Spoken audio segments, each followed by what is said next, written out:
Pilihan keuletan dari tim gabungan reserse Polresta Bogor Kota, Polsek Tanah Sereal yang di backup oleh Direktorat Reskrim Polda Jawa Barat telah berhasil menghentikan aksi biadab dari tersangka MRI 21 tahun yang kami duga berperilaku layaknya serial killer atau pembunuhan berantai.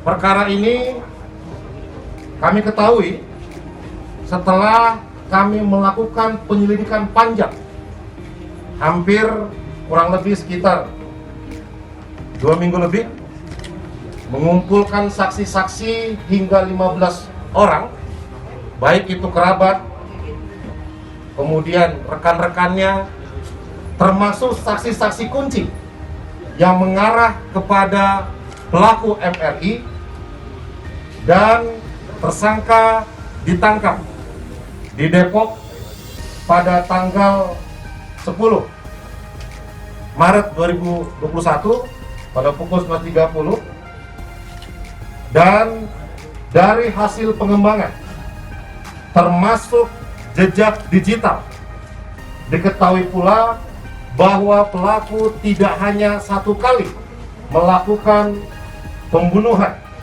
terhadap korbannya. TKP pertama ini adalah pada tanggal 20, ditemukan pada tanggal 25 Februari 2021 pada pukul 7.30 dengan korban atas nama Diska Putri 17 tahun, warga Cibung Bulat, ditemukan dalam bungkusan plastik berwarna hitam. Kemudian setelah dilakukan pemeriksaan, awalnya tersangka tidak mengakui, menolak. Terdapat foto korban kedua atas nama Alicia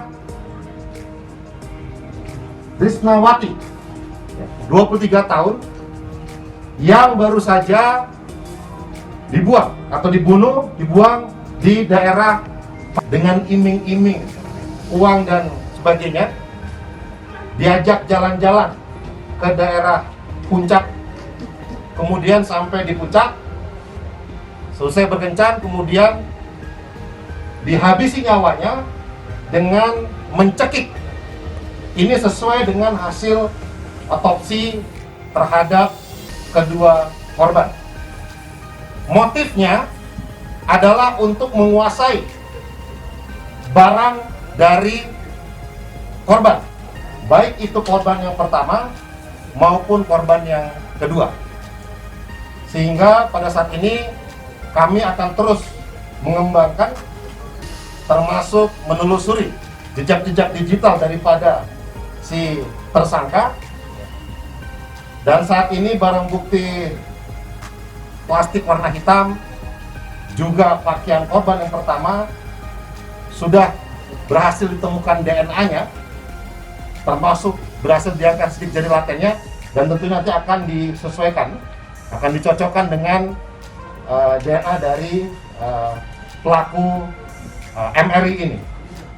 Buang di daerah Pasir Angin, Megamendung. Kemudian barang bukti yang berhasil kami sita, diantaranya adalah satu buah tas. Ini tas besar yang digunakan tersangka untuk membawa korban setelah dibunuh, kemudian dimasukkan ke dalam plastik, dibawa menggunakan tas ransel gunung ekstra besar, kemudian dikeluarkan, kemudian dibuang. Kemudian kendaraan yang digunakan, ada 2 motor yang digunakan, jadi dibawa di ransel, kemudian dibuang di lokasi. Kemudian juga baju yang digunakan oleh tersangka, sesuai dengan hasil CCTV yang kami sita di tempat TKP pembunuhannya. Juga yang baru saja kami temukan, yaitu kalung dari korban yang pertama.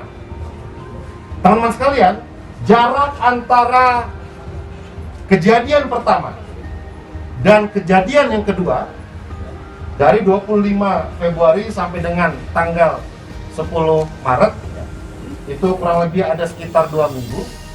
Modusnya sama, yaitu berkenalan melalui media sosial, kemudian mereka berjumpa dengan iming-iming uang dan sebagainya, diajak jalan-jalan ke daerah puncak, kemudian sampai di puncak, selesai berkencan, kemudian dihabisi nyawanya dengan mencekik. Ini sesuai dengan hasil otopsi terhadap kedua korban. Motifnya adalah untuk menguasai barang dari korban, baik itu korban yang pertama maupun korban yang kedua. Sehingga pada saat ini kami akan terus mengembangkan, termasuk menelusuri jejak-jejak digital daripada si tersangka